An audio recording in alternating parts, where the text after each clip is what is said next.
حضور صلی اللہ علیہ وآلہ وسلم نے جنگ شروع ہونے سے پہلے ہی یہ فرمایا دیا تھا کہ کچھ لوگ کفار کے لشکر میں ایسے بھی ہیں جن کو کفار مکہ دباؤ ڈال کر لائے ہیں، ایسے لوگوں کو قتل نہیں کرنا چاہیے۔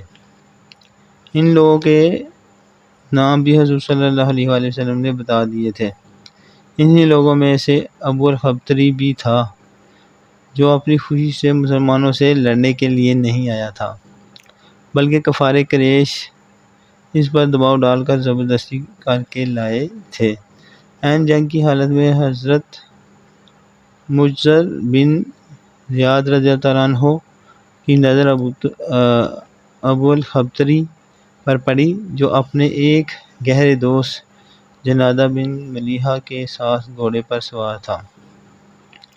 حضرت مجر بن رضی اللہ عنہ نے فرمایا کہ اے ابو الخبتری، کیونکہ حضور صلی اللہ علیہ وسلم نے ہم لوگوں کو تیرے قتل سے منع فرمایا ہے، اس لیے میں تجھ کو چھوڑ دیتا ہوں۔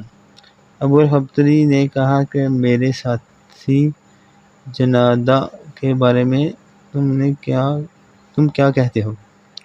تو حضرت مجر رضی اللہ عنہ نے صاف صاف کہہ دیا کہ اس کو ہم زندہ نہیں چھوڑ سکتے۔